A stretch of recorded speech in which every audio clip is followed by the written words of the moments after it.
بل یہاں پر میں 3 وظیفے ایسے بتاؤں گا انشاءاللہ جو ٹاپ آف دا لسٹ 3 وظائف ہیں مصیبت اور پریشانی میں تکلیف دور کرنے کے لیے، سنت وظائف آپ صلی اللہ علیہ وسلم کی طرف سے تعلیم فرمائے ہوئے. ان میں سے پہلا وظیفہ یہی جس کا قرآن میں بھی ذکر آ گیا کہ جو ان الفاظ کے ساتھ ہمیں پکارے گا، اللہ تعالیٰ فرماتا ہے کذالک ننجی المؤمنین، ہم اہل ایمان کو بھی نجات دیں گے اس طریقے سے، صرف یونس کو نہیں، اہل ایمان کو بھی. چنانچہ اسی کانٹیکسٹ میں پہلا وظیفہ ہے یہ لا الہ الا انت سبحانک انی کنت من الظالمین کا. لیکن اس سے پہلے میں ایک امپورٹنٹ بات کروں دعا کے حوالے سے کہ دعا کی قبولیت کا ایک پروٹوکول بھی ہے. ویسے تو آپ مسئلہ 82 دیکھیں گے، اس میں میں نے اور باتیں بھی کی ہیں، ٹاپک دوسری طرف چلا جائے گا، لیکن انصاف ہے کہ میں اس چیز کو بھی ایڈریس کروں. جامعہ ترمذی میں صحیح سند کے ساتھ یہ حدیث موجود ہے، انٹرنیشنل نمبر کے مطابق 593 نمبر حدیث ہے، اور یہ حدیث مشکات میں آپ کو پہلی جلد میں درود شریف والے چیپٹر میں بھی مل جائے گی. اور مشکات کو میں نے ڈکلیئر کیا ہے مشکات از دا انسائکلوپیڈیا آف حدیث، یعنی آپ کو جتنی حدیثیں سکیٹرڈ فارم میں ملیں گی کتب ستہ اور اس سے بھی باہر 13 کتابوں میں، مشکات میں آپ کو مل جائیں گی. میں نے اسی لیے مشکات پہ پورا لیکچر ریکارڈ کروا دیا ہے، مسئلہ نمبر 111B کے عنوان سے مشکات المصابیح کا مکمل تعارف، وہ ضرور دیکھیں. یعنی مشکات 3 جلدوں میں آپ لے لیں تو انسائکلوپیڈیا آف حدیث آپ کے پاس آ گیا. 6294 احادیث ہیں، اور اس میں چونکہ احادیث کی تکرار نہیں ہے تو کتب ستہ اس کے علاوہ بھی 12-13 کتابیں جو ہیں اس میں کور ہیں، اس میں بھی حدیث موجود ہے. جامعہ ترمذی میں انٹرنیشنل نمبر کے مطابق 593 نمبر. سیدنا عبداللہ ابن مسعود رضی اللہ تعالیٰ عنہ کہتے ہیں کہ ایک دفعہ میں آپ صلی اللہ علیہ وسلم کی موجودگی میں نماز پڑھ رہا تھا، اور سیدنا ابو بکر اور عمر رضی اللہ تعالی عنہما وعلیہم السلام وہ بھی وہاں پہ موجود تھے. میں نماز کے جب یعنی کہ تشہد میں بیٹھا، میں نے اللہ کی حمد کی، التحیات للہ والصلوات والطیبات، اس کے بعد درود پڑھا، اور اس کے بعد میں نے دعا مانگنا شروع کی تو آپ صلی اللہ علیہ وسلم نے ارشاد فرمایا سل تعطا سل تعطا، مانگ تجھے دیا جائے گا، مانگ تجھے دیا جائے گا. یعنی جو درود شریف اور ذکر کے ذریعے متوجہ ہوتا ہے اللہ تعالیٰ اس کی دعا قبول کرتا ہے. اور پھر ابن مسعود ادھر ہی روایت کرتے ہیں، ساتھ ہی جامعہ ترمذی میں دوسری حدیث ہے صحیح سند کے ساتھ کہ ایک شخص آیا، اس نے جو ہے وہ نماز کے دوران حمد و درود کے بغیر ڈائریکٹ اللہ سے مانگنا شروع کر دیا. تو جب وہ فارغ ہوا آپ صلی اللہ علیہ وسلم نے اسے بلا کر کہا کہ سائل تو نے مانگنے میں جلدی کی، تجھے چاہیے کہ جب دعا مانگنے لگے پہلے اللہ کی حمد بیان کر، پھر مجھ پر درود پڑھ، اور پھر اللہ کی طرف متوجہ ہو.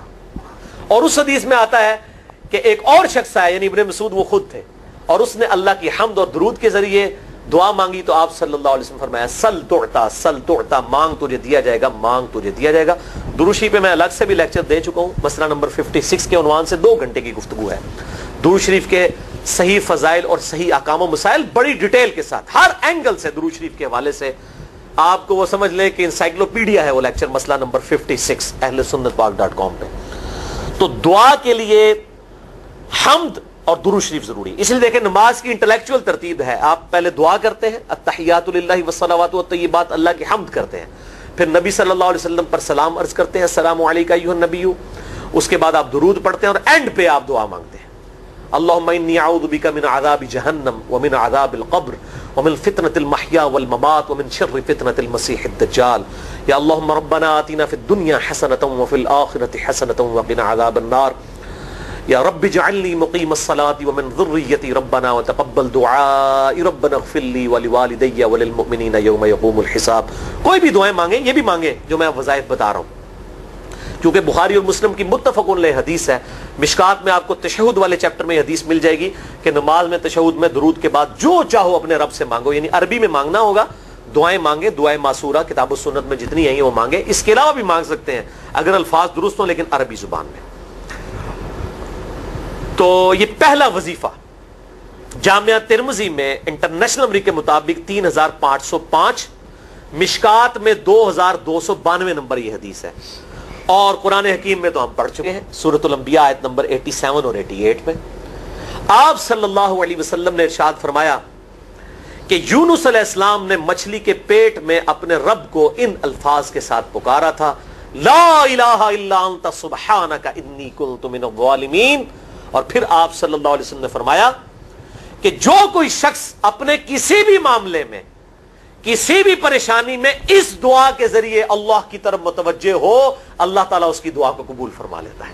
اور قرآن میں بھی آ گیا نا کذالک ننجی المؤمنین, اور کتنا بڑا فتویٰ آیا میرے بھائیوں سورہ الصافات 143 144, فلولا انہ کان من المسبحین, اگر یونس ہمیں ان الفاظ میں ہماری تسبیح نہ کرتا, للبث فی بطنہ الی یوم یبعثون, تو مچھلی کے پیٹ میں قیامت تک مچھلی کے پیٹ میں رہتا اگر اس طرح نہ ہمیں پکارتا, اس کی قبر مچھلی کا پیٹ بن جاتی.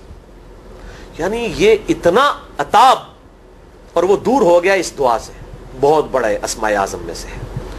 تو یہ بہترین دعا, بہترین وظیفہ, اسماء اعظم میں سے بہترین چیز, اور سب سے بڑھ کر جو میں نے بات کی کہ بہترین استغفار, اللہ سے توبہ مانگنے کا بہترین ذریعہ. اور کس طریقے سے, اے اللہ تو تو پاک ہے نا, تجھ سے تو غلطی نہیں ہوگی, میں بندہ ہوں غلطی کروں گا, تو اللہ نے تو معاف کرنا ہے نا, کیونکہ جب بندے نے اپنی عاجزی کا اظہار کر لیا ہے اور اللہ تعالیٰ کو بتایا اللہ یہ تیری کوالٹی ہے, تو غلطی نہیں کرتا, تو میں تو انسان ہوں غلطی کروں. تو یہ ہے پہلا وظیفہ. دوسرا وظیفہ وہ بھی جامعہ ترمذی میں انٹرنیشنل نمبر کے مطابق 3524 نمبر حدیث ہے, لیکن ترمذی کا طریق جو ہے وہ ضعیف ہے. یہ میں پہلے بتا دوں, امام ترمذی نے ساتھ لکھا ہے یہ روایت کمزور ہے, لیکن ضروری نہیں ہوتی کہ روایت اگر ترمذی میں کمزور ہے تو کہیں اور وہ روایت صحیح نہیں موجود ہے.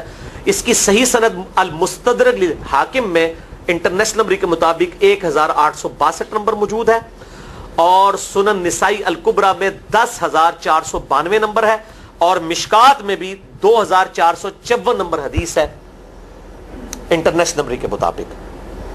تو صحیح سند المستدرک للحاکم اور سنن نسائی الکبریٰ کے اندر موجود ہے. اور وہ وظیفہ ہے انس ابن مالک کہتے ہیں اور سعد ابن ابی وقاص کہتے ہیں رضی اللہ تعالی عنہما وعلیہم السلام, کہ آپ صلی اللہ علیہ وسلم کو جب کبھی کوئی تکلیف یا پریشانی پہنچتی تو آپ صلی اللہ علیہ وآلہ وسلم ہمیشہ ان الفاظ میں اپنے رب کو پکارا کرتے ہیں, یا حی یا قیوم برحمتک استغیث, اے خود سے زندہ ہر چیز کو تھامنے والے, میں تیری رحمت کے ساتھ تیری مدد کا سوال کرتا ہوں. استغیث بولیں گے نا الف کے ساتھ حمزہ کے ساتھ, تو یہ سنگولر کا صیغہ ہوگا, اور اگر ہم بولیں گے نستغیث نون کے ساتھ تو یہ جمع کا صیغہ بن جائے گا. یہ میں اس لیے بتا رہا ہوں, لوگ پوچھ رہے ہوتے ہیں جی بعض جگہ لکھا ہوتا ہے جناب نستغیث, بعض جگہ لکھا ہوتا ہے استغیث, کیا کریے وہ نستغیث جمع کا صیغہ بنا لیا جاتا ہے. جیسے دعا ہے سنن ابی داؤد میں اللہم اجرنی من النار, لیکن اگر جمع کا صیغہ بنائیں گے تو اللہم اجرنا من النار ہو جائے گا. اس طریقے سے دعائے قنوت کے الفاظ ہیں اللہم اہدنی فی من ہدیت, تو جمع کا صیغہ ہوگا اللہم اہدنا فی من ہدیت. یہاں پر بھی ہے یا حی یا قیوم برحمتک استغیث سنگولر کا صیغہ, اور نستغیث پلورل کا صیغہ جمع کا صیغہ. کتنی بہترین دعا ہے, اے خود سے زندہ ہر چیز کو تھامنے والے, میں تیری رحمت کے ساتھ تیری مدد کا سوال کرتا ہوں. تو یہ بھی اسماء اعظم میں سے ہے. سنن نسائی الکبریٰ کے اندر صحیح سند کے ساتھ 10492 اور المستدرک للحاکم میں 1862 نمبر. اب یہاں پہ میں ایک ضمناً بات بتا دوں سنن نسائی الکبریٰ کے بارے میں, چونکہ اکثر لوگ پوچھتے ہیں. میرے بھائیوں, ایک سنن نسائی وہ ہے جو کتب ستہ میں ہم پڑھتے ہیں, اس میں یہ کتاب لکھی ہے امام احمد بن شعیب نسائی رحمہ اللہ تعالی المتوفی 303 ہجری. کتب ستہ میں یہ ویسے 5ویں نمبر پہ گنی جاتی ہے, لیکن بخاری اور مسلم کے بعد دنیا میں سب سے صحیح ترین کتاب سنن نسائی ہے, سب سے کم ضعیف حدیثیں اس کے اندر ہیں. بخاری مسلم کے بعد تیسرا نمبر اس کتاب کا ہے. دنیا کی کوئی حدیث کی کتاب بخاری مسلم کے بعد صحیح نہیں ہے جتنی سنن نسائی ہے. سنن نسائی جو ہمارے پاس کتب ستہ میں ہے نا, اس میں ہے 5761 احادیث انٹرنیشنل نمبر کے مطابق, اور یہ ساری انٹرنیشنل کتابیں عربی میں, انگلش میں اور اردو میں ہماری ویب سائٹ اہل سنت پاک.com پہ فری اس کا PDF موجود ہے, آپ ڈاؤن لوڈ کر سکتے ہیں.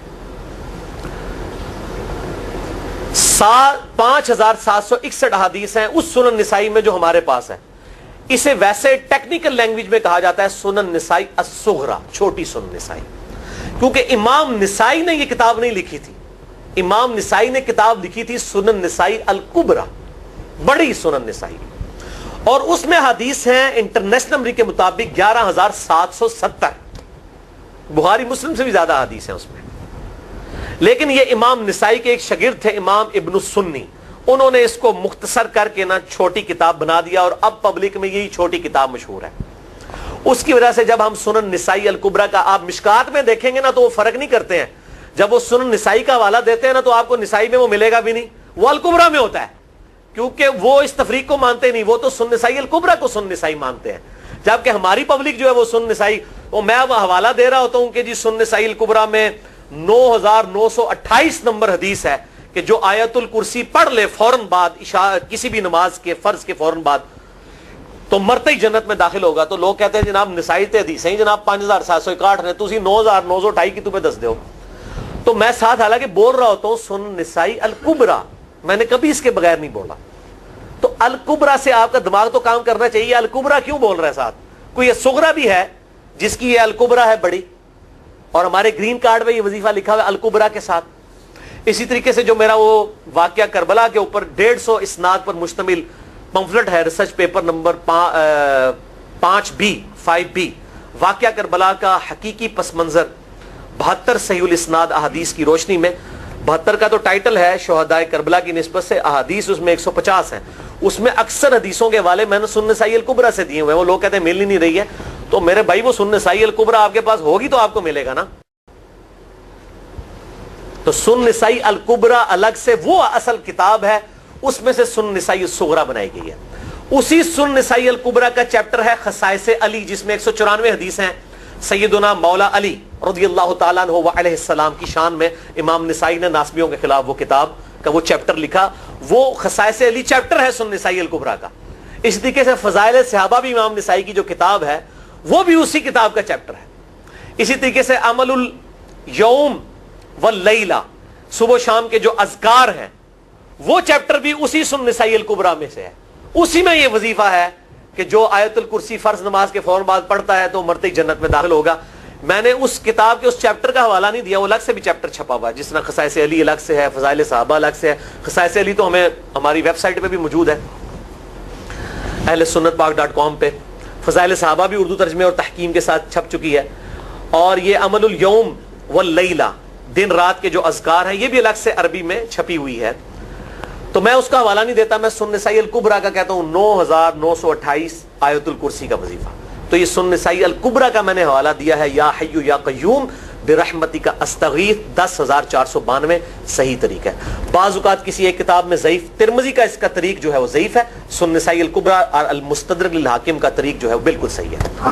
جس طریقے سے سنن ابی داؤد اور سنن ابن ماجہ میں کتاب النکاح چیپٹر میں حدیث ہے، اگر میں سجدہ جائز سمجھتا تو بیویوں کو کہتا کہ اپنے خامدوں کو سجدہ کریں اس حق کے سبب جو اللہ نے ان کو دیا ہے. تو ابو داؤد اور ابن ماجہ کی روایت ضعیف ہے، اس میں شریک القاضی مدلس ہے اور ان سے روایت کر رہے ہیں، اور مدلس کی ان والی روایت سما کی تصریح کے بغیر ضعیف ہوتی ہے. لیکن ہم اس حدیث کو صحیح کہتے ہیں کیونکہ اس سما کی تصریح سنن البہیقی کے اندر موجود ہے الکبریٰ میں. تو ہم پھر اس کی بنیاد پہ کہتے ہیں چونکہ وہاں پر صحیح، لہذا اس کو ہم کہتے ہیں شواہد کی بنیاد پہ صحیح. یہ میں آپ کو ٹیکنیکل چیزیں بتا رہا ہوں، یہ وہ چیزیں جو آپ کے کئی وہ جو بڑے بڑے علماء پڑھ کے فارغ ہوتے ہیں ان کو بھی یہ باتیں نہیں پتہ ہوتی ہیں. وہ کہتے ہیں جناب آپ کی تو پڑھے ہو، اور میں کہنا پائی میرے آئنسٹائن تے نیوٹن کو کسی مدرسے تو پڑھنے کی ضرورت نہیں ہوتی. نیوٹن 8ویں کلاس ہی نسیا ہوا ہے، آج نیوٹن ہوتے PhD ہوتی فزکس تھی. مجھے غامدی صاحب کا جملہ یاد آیا، ان سے کسی نے پوچھا کہ یہ جو روایتی علماء ہیں اور مولانا مودودی آپ ان کو کیسے دیکھتے ہیں؟ ان کا روایتی علماء جو ہیں یہ تو مدرسوں کے اسٹوڈنٹس اور فاروق تحصیل ڈگری ہولڈر ہیں، اور مودودی صاحب جو ہیں ان کی مثال تو آئنسٹائن اور نیوٹن والی ہے، ان کے اوپر PhDs ہوتی ہیں. یہ گاڈ گفٹڈ صلاحیتیں ہوتی ہیں. ان مدرسوں کی آؤٹ پٹ مودودی صاحب اور ڈاکٹر اسرار، ڈاکٹر ذاکر نائک اور احمد دیدار صاحب تو نہیں ہو سکتے. یہ گاڈ گفٹڈ صلاحیتیں ہوتی ہیں. تو میں اس لیے ساتھ ساتھ کلیئر کر رہا ہوں تاکہ یہ جو ایمبیگوٹیز آتی ہیں اس حوالے سے وہ کلیئر ہو جائے. بہرحال یہ دوسرا وظیفہ ہو گیا. اب تیسرا وظیفہ جو ہے کمال وظیفہ، صحیح بخاری میں موجود ہے، انٹرنیشنل نمبر کے مطابق 4,563 نمبر. ابن عباس رضی اللہ تعالی عنہما کہتے ہیں وعلیہم السلام، وہ کہتے ہیں کہ سیدنا ابراہیم علیہ السلام کو جب آگ میں پھینک رہے تھے نا تو ابراہیم علیہ السلام نے اس وقت کہا تھا حسبنا اللہ و نعم الوکیل، ہم نے اللہ ہی پر بھروسہ کیا اور وہی بہتر کارساز ہے.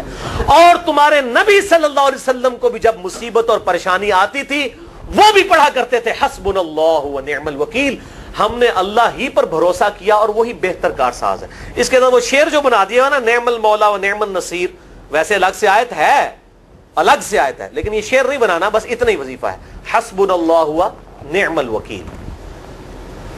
اور یہ جو انہوں نے کہا کہ نبی صلی اللہ علیہ وسلم بھی یہ کہتے تھے، اس کا ذکر الحمدللہ قرآن میں بھی موجود ہے، اس سے بھی بڑھ کر سورہ آل عمران کی 173 نمبر آیت میں ہے کہ جب نبی صلی اللہ علیہ وسلم اور اہل ایمان کو یہ خبر پہنچی کہ کافر ان کے خلاف سازشیں کر رہے ہیں، تو نبی اور اہل ایمان نے پکارا حسبنا اللہ و نعم الوکیل. تو حسبنا اللہ و نعم الوکیل قرآن کی آیت بھی ہے، اور یہ ہے وہ آیت، وظیفہ قرآن میں آیا ہوا ہے یہ آل عمران 173 اور صحیح بخاری 4563. اور مجھے بڑا وجد آیا کہ ابراہیم علیہ السلام کو جب آگ میں پھینکنے لگے تھے انہوں نے اس وقت اللہ کو ان الفاظ کے ساتھ پکارا حسبنا اللہ و نعم الوکیل. اچھا یہ جتنے بھی وظیفے ہیں نا میرے بھائیوں، ان کا فائدہ اسی وقت ہے جب آپ کو ترجمہ بھی ان کا آتا ہوگا، ورنہ آپ روزانہ جتنی مرضی تسبیح کھینچتے رہے کوئی فرق نہیں پڑے گا. اس لیے میرا ایک پرسنل مشورہ ہے کہ جب بھی یہ وظیفے پڑھے نا آپ، اردو ترجمہ بے شک آتا بھی ہو رہا ہے، ایک دفعہ اپنی زبان میں اس کو ریپیٹ کریں. یعنی آپ پڑھیں حسبنا اللہ و نعم الوکیل، میں نے اللہ ہی پر بھروسہ کیا اور وہی بہتر کارساز ہے. آپ دیکھیں یہ صوت القرآن چینل میں جب وہ عربی چل رہی ہوتی ہے، جیسے ہی وہ مراج الدین خان کا ترجمہ شروع ہوتا ہے نا، کیسے کب کبھی طاری ہو جاتی ہے، کیونکہ ہماری زبان میں بات ہو رہی ہوتی ہے نا. ابھی تو نہیں قیام اللیل میں رو رہے ہوتے، ان کی زبان میں بات ہو رہی ہوتی ہے، اپنی زبان کا اثر ہوتا ہے. اسی طریقے سے آپ لا الہ الا انت سبحانک انی کنت من الظالمین، یا حسبنا اللہ و نعم الوکیل، یا حی یا قیوم برحمتک استغیث، جو بھی وظیفے پڑھیں نا، ایک دفعہ ان وظیفوں کو جب آپ الگ سے دعا مانگ رہے ہوں اس وقت اس کو آپ اپنی زبان میں بھی دہرائیں. اور اس کے لیے کوئی تسبیح نہیں کھینچنے کی ضرورت کہ آپ نے اتنے 100 دفعہ پڑھنا ہے. تسبیح تو ویسے ٹھیک ہے، وہ آپ استعمال کر سکتے ہیں، لیکن آپ چلتے پھرتے اٹھتے بیٹھتے ہر وقت جس حالت میں بھی، اور صحیح مسلم میں حدیث ہے کہ یہ جو وظائف ہیں ان کے لیے تو کوئی وضو بھی کیا غسل بھی پروٹوکول نہیں ہے. اب عائشہ کہتی ہیں نبی صلی اللہ علیہ وسلم حالت جنابت میں بھی اللہ کو یاد کر لیا کرتے تھے. صحیح مسلم میں حدیث موجود ہے، جنابت والے چیپٹر میں ہر حال میں اللہ کو یاد کرتے تھے. اور جو قرآن میں بھی دعائیں یا اذکار آئی ہیں نا، جب آپ حالت جنابت میں بھی اس کو کریں گے نا تو اس پہ قرآن کا حکم نہیں لگے گا. تو جامعہ ترمذی اور ابو داؤد میں جو حدیث ہے کہ حضرت علی کہتے ہیں نبی صلی اللہ علیہ وسلم کو حالت جنابت کے علاوہ کوئی اور حالت قرآن پڑھنے سے مانے نہیں ہوتی تھی، تو اس سے مراد قرآن کی تلاوت ہے. اگر قرآن کی دعائیں جیسے ہیں بسم اللہ الرحمن الرحیم، یہ بھی تو قرآن ہے، سبحان اللہ بھی تو قرآن ہے، الحمدللہ بھی تو، یہ اذکار جو ہے نا جب آپ اذکار کی نیت سے پڑھ رہے ہوں گے پھر یہ قرآن نہیں شمار ہوں گے، ذکر شمار ہوں گے. اور اس کے لیے نہ وضو پروٹوکول ہے اور نہ غسل کا ہونا ضروری ہے، ہر حال میں اللہ کو یاد کریں. تو یونس علیہ السلام نے کتنے یاد کیتا ہے؟ پھر ظلمات، مچھلی کے پیٹ میں، جہاں نہ کوئی اگربتی تھی اور تعفن پھیلا ہوا تھا اور اندھیرا ہی اندھیرا تھا، یہاں پہ وہ جناب کس طرح وہ روشن کرتے ہیں، پھر 1.25 دفعہ پڑھواتے ہیں. یعنی میں بتا رہا ہوں آدھا سچ بڑا خطرناک ہوتا ہے. یعنی آیت کریمہ کی اصلیت تو موجود ہے کتاب و سنت میں، لیکن آدھا جو سچ جھوٹ ساتھ ملا لیا نا اس کی وجہ سے سارا بیڑا غرق کر دیا ہوا. اور بجائے یہ کہ لوگوں کو یہ وظیفہ بتایا جائے کہ اٹھتے بیٹھتے چلتے پھرتے اللہ کو ان الفاظ میں یاد کریں، اس کو انہوں نے کوئی اور ہی رنگ دے دیا ہوا ہے اور اس نے 1.25 دفعہ ختم اور پتہ نہیں کیا کچھ بنا دیا ہوا ہے. تو یہ 3 وظائف تھے بڑے اہم اس حوالے سے، اور میں نے اس کو ضروری سمجھا کہ میں یہ ضرور بتا دوں تاکہ لوگ اس پہ ایجوکیٹ ہوں، ان وظائف کو کریں. اور مسئلہ نمبر 82 میرا الگ سے میرے بھائیوں ریکارڈ ہے. مسئلہ نمبر 82 اسماء اعظم اور دعا کی قبولیت سے متعلق جتنی بھی چیزیں ہیں میں نے اس میں بڑی ڈیٹیل کے ساتھ الحمدللہ کئی اور وظائف بھی بتائے ہیں، لیکن اب وہ اتنے وظائف کوئی جمع کرنے کی ضرورت نہیں ہے. موٹے موٹے 3 وظیفے جو بتا دیے انہی کو اگر کوئی لے لے اپنی دعاؤں میں انہی وظائف کو کرے تو اللہ تبارک و تعالی ہر معاملے میں جو ہے وہ انشاءاللہ تعالی کفایت فرمانے والا ہے.